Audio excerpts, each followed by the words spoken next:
15 लाख 15 लाख तो आ गए हैं जेब में, उसकी कोई शक नहीं है। वो मेरी जेब में ही है। पहले व्यक्ति मिल गया कि 15 लाख मिल वो भी गया मेरी जेब में है। किसी किसी को मिल गया है।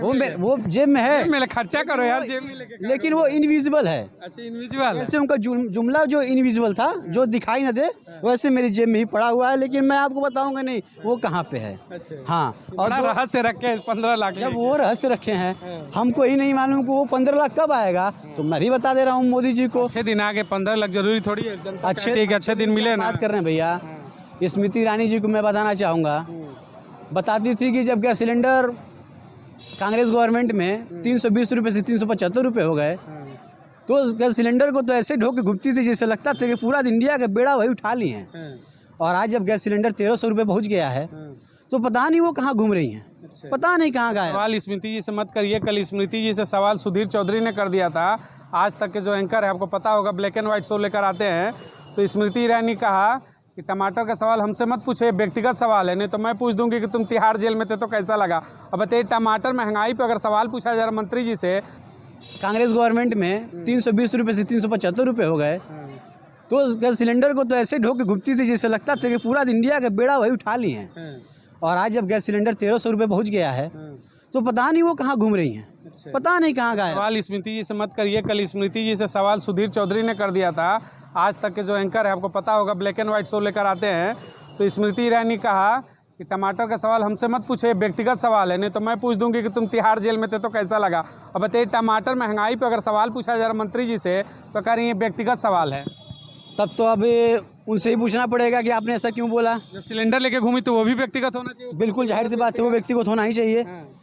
अगर आप देखिए, आपको देश की सत्ता दी गई है, बेरोजगारी, महंगाई, भ्रष्टाचार जैसे मुद्दों पर अगर आप लोग अटल नहीं होंगे, आप जवाब नहीं दे देंगे तो कौन देगा? कौन देगा? जवाबदेही कौन है? क्योंकि जनता ने आपको चुना है कि आप आइए, आपको सत्ता दिया है जनता ने, आप बेरोजगारी दूर करिए, महंगाई दूर करिए, आप भ्रष्टाचार को मिटाइए।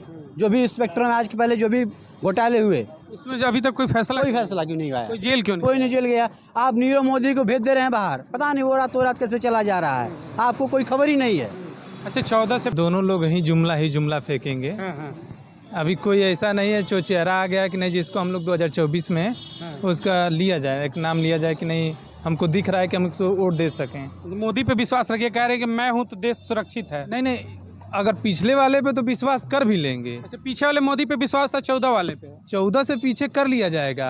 कुछ वो लोग करके दिखा दिए, ये तो उनसे ज़्यादा ही जुमला फेंक देते हैं कि किसका विश्वास किया जाए, कि मतलब वो तो फेंके, ये उनसे दूना फेंक दिए कि हम 15 लाख दे देंगे, 2 करोड़ रोजगार दे देंगे, और जो भी भ्रष्टाचार किया उसको जेल में ठूस देंगे। उनको अपने पार्टी में लाकर वॉशिंग मशीन में धुलकर फिर अपने पार्टी में मिला ले रहे हैं। इस बात का पब्लिक को दुख है कि जो इसके ऊपर आरोप भ्रष्टाचार का लगता था, वो आज पार्टियों में आ जाता है तो बेदाग हो जाता है। ये इस तरीके की जो राजनीति है देश में क्या होनी चाहिए क्या? जी, देश किसी भी दल की नहीं होनी चाहिए, बट ये लोग अपने में ही ये लोग मिलाकर वॉशिंग पाउडर में धो दे रहे हैं और उसको फिर पार्टी में सम्मिलित कर ले। वॉशिंग पाउडर में देखिए, यूथ ने कहा कि भ्रष्टाचार को जब आरोप लगता है तो भ्रष्टाचार एक शब्द ऐसा है और कलंक कहिएगा कि जिस पे लगा तो जांच होनी चाहिए, उसका एक ही बस इलाज है इस बीमारी का। लेकिन एक दूसरा इलाज भी देश में निकल गया कि आप बैकडोर से आप आते हो तो फिर सवाल नहीं उठते। तो ऐसी राजनीति कांग्रेस करे या बीजेपी करे, देश के लिए बेहतर है क्या ये? नहीं, ये बेहतर तो नहीं है, पर पिछले दिनों इस काफ़ी पैमाने में हुआ है जो भारत की राजनीति को बहुत प्रभावित किया है। हमने बंगाल में देखा है, जैसे शुभेंदु अधिकारी एक भ्रष्ट नेता जो कैमरा के सामने खुले रूप में पैसे ले रहे। कुछ ही दिन में तो राष्ट्रवादी हो चुका। पवार साहब के भतीजे ने भी यही किया। अजीत पवार भी राष्ट्रवादी हो गए। तो ऐसा नहीं होता, जनता देख रही है, जनता समझ रही है। और आप हमेशा टेलीविज़न में आके झूठ बोल के आप जनता को बुद्धू नहीं बना सकते। एक बार हो गया, 2 बार हो गया, पर कहीं जनता आखिरी तय करती है। और मुझे लग रहा है कि इस बार पूरे देश में जो माहौल बन रहा है, देखने को मिल रहा है, वो काफ़ी मोदी जी के लिए उतना फेवरेबल नहीं है, क्योंकि काम नहीं किया। पिछले 5 साल में कोई खास काम नहीं किया है। वादों से काम चलेंगे। वादे करने में बहुत माहिर है, अच्छा भाषण देते हैं, बोलते हैं, जनता को गुमराह करते हैं।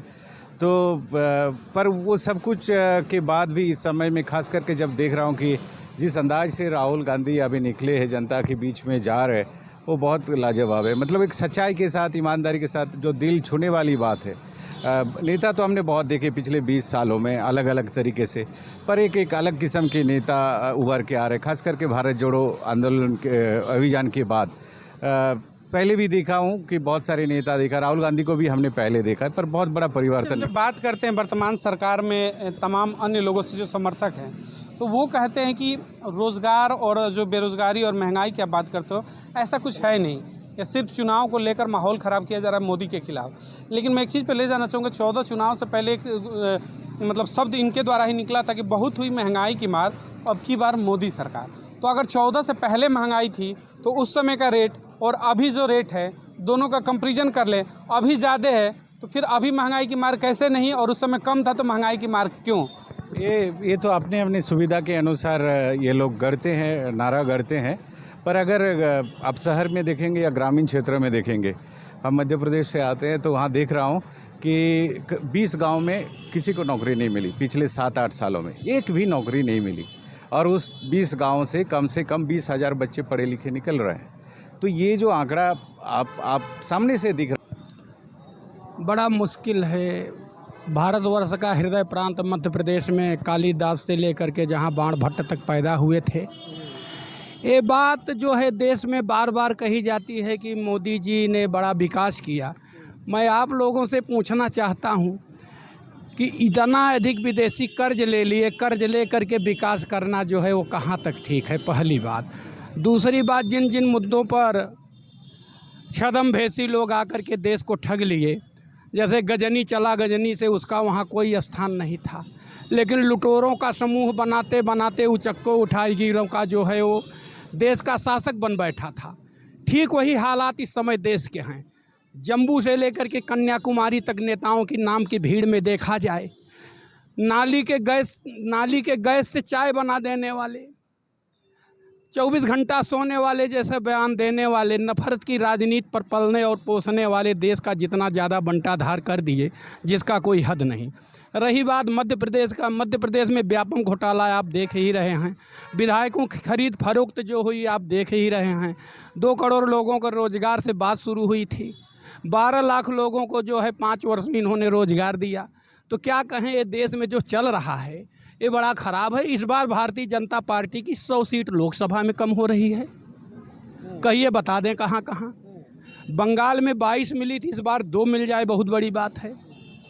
महाराष्ट्र में 40 के लगभग मिली थी, इस बार 8 मिल जाए बहुत बड़ी बात है।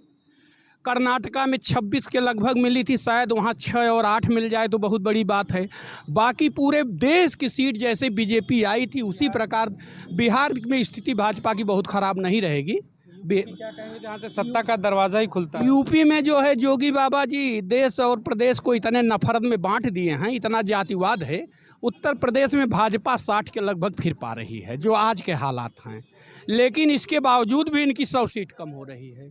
100 सीट। आपको लग रहा है कि जो इंडिया गठबंधन बना है इस बार 26 दलों का, जिसमें सेकुलर पार्टियाँ कहती कि हम सेकुलर हैं, क्या वो वापसी करेंगे क्या? अगर आप कह रहे हैं कि 100 सीटें कम होंगी एनडीए की तो? हाँ, निश्चित रूप से, इसमें कोई दो राय नहीं। इसमें आपको बेहतर चेहरा कौन लगता है 26 में? राहुल गांधी से बड़ा कौन बेहतर चेहरा है?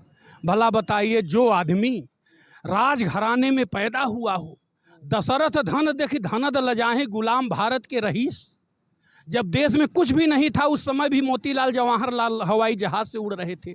भारतीय इतिहास ही नहीं बल्कि विश्व इतिहास की घटना है। पिता जो है पुत्र के कहने पर भारतीय राष्ट्रीय आंदोलन में भाग लिया था, ये मोतीलाल और जवाहरलाल का इतिहास है। विश्व शांति का अग्रदूत था, स्थिति का विज्ञाता था, मैत्री और उदार नीति की नेहरू सहज विधाता था। आप नेहरू की बात कर रहे हैं। भला बताइए, जितना पैसा खर्च करके लोग राहुल गांधी के अहमियत को जो है बर्बाद किए थे, 3700 किलोमीटर के लगभग हम और आप नहीं चल सकते, जिनका कोई वजूद नहीं है। एक राजघराने में पलने वाला बालक 5 बजे तैयार होकर के जो है 3700 किलोमीटर पैदल चला अभी, और उसका परीक्षा आप लोग लोगे? हाँ, बार बार उनके ऊपर आरोप लग जाता है, जैसे आपने कहा राजघराना, परिवारवाद का ही तो आरोप लगा का परिवारवाद है भैया। राहुल गांधी के ऊपर परिवारवाद लगा था। आप देख रहे हैं कि वो लड़का जो है 3700 किलोमीटर पैदल चला। हमारे यहाँ जो है डीएनए का महत्व है। आप देखते होंगे फौज में जो है फौजियों के लिए जगह है, ठीक उसी प्रकार से राजनीति में भी होनी चाहिए। यदि एक राजघराने का लड़का अच्छा काम कर रहा है तो फिर वो बन रहा है, तो उसमें दिक्कत क्या है? कोई दिक्कत